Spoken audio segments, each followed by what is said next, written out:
যেখানে দাঁড়িয়ে আছি ভাষা সেই জায়গায় দাঁড়িয়ে বলি আমার ছাত্রের কলার, আমার ছাত্রের মুখে হাত দিলেন কেন? বাংলাদেশের মুখে চাপ ধরে আছেন। এই সমস্ত ভয় আর দেখিয়েন না, অনেক হয়েছে, আর না আর না। আমার ছাত্রদেরকে টেনে টেনে ধরে নিয়ে যাচ্ছে কি হিসাবে, কোন বিচারে?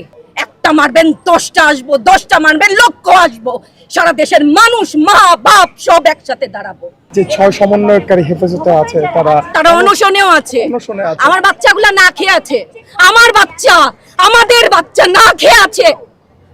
আপনাদের ঘরে নাই? এই পুলিশ ভাইদেরকে বলি, এদের বাপ মা নাই, এদের আত্মীয় স্বজন নাই, এদেরকে কেউ বলে না যে তোমরা কি করছো? এদের সন্তানরা পেছনে নাই?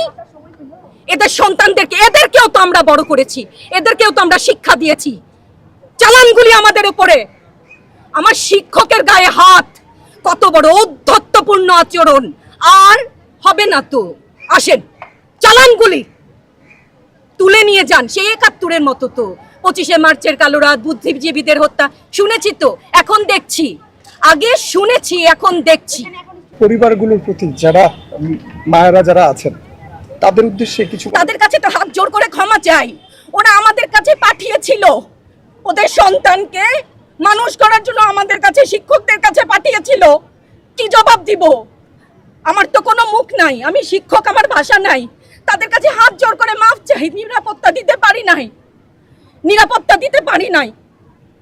মনে হয় এই রাস্তায় শহীদ হয়ে গেলে যদি এই লজ্জা আমার কিছুটা কাটে। ওদেরকে বলবার আমার কিছু নাই।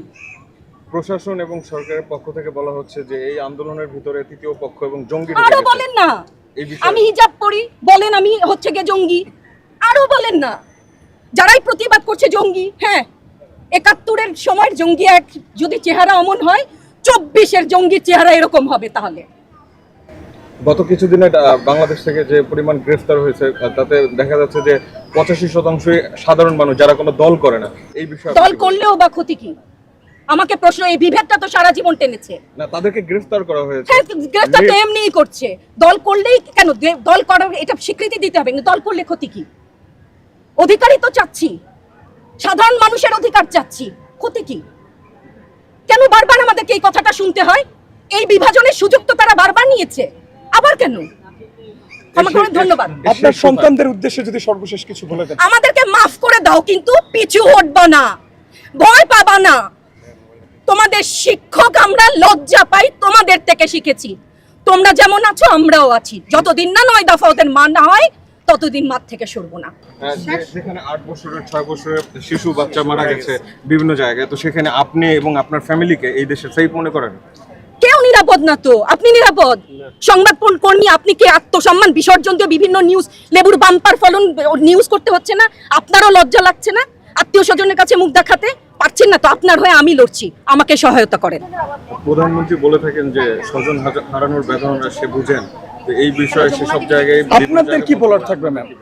মানে দেখুন, এটা ওনারটা অবশ্যই উনি বুঝেন। ওনার সময়ও আমরা কিন্তু একাত্মতা প্রকাশ করেছি। এই বেদনা যদি কেউ অনুভব করে, এই জিনিস হবার কথা না। উনি যদি সত্যিই বুঝতেন, মুগ্ধের মা, অন্য যতগুলা শিশু থেকে শুরু করে, শিক্ষার্থী থেকে শুরু করে মরে গেলে এই বেদনা বুঝবে। আমার 6টা সন্তান যে ওখানে অনশনে আছে, তাদেরটা কে বুঝবে? বুলেট আপনি দেখেছেন, বাবা মায়ের আর্তনাদ, অভিশাপ, আসমান কাঁপে। আপনাদের কাঁপে না? তার কাঁপে না? অভিশাপের ভয় হয় না? বুকগুলা যাত্রা হয়ে গেছে আমার সন্তানদের। রাবার বুলেট বলবেন, কি বলবেন? এগুলা অস্ত্রের মুখে দাঁড়িয়ে আছে, আমাদের পয়সায় কেনা বুলেটে আমাদের সন্তানদের আপনারা বুলেট ছুটছেন। আর কত? পুলিশ ভাইদেরকে বলি, ভেতরে তো আপনিও মানুষ, পুলিশ ভাই বলি না, ক্ষমা করবেন, মুখ থেকে বার হয়ে গেছে। তাদের ঘরেও সন্তান আছে, তাদের খোলসের ভিতরেও মানুষ। যারা এখনো ঘরে আছেন তারাও জানেন আর কতদিন ভয় পাবেন। ভয়েই থাকেন। একটা মারবেন 10টা আসবো, 10টা মারবেন লক্ষ আসবো, সারা দেশের মানুষ মা বাপ সব একসাথে দাঁড়াবো। আপনারা বলেন যে ওদের বলা দিয়া কিছু বলেন না। রাস্তার যে একটা মূর্খ মানুষ, যার লিটারাল সেন্সে কোনো ক খ গঘের শিক্ষা নেই, সেও জানে, সেও দেখেছে।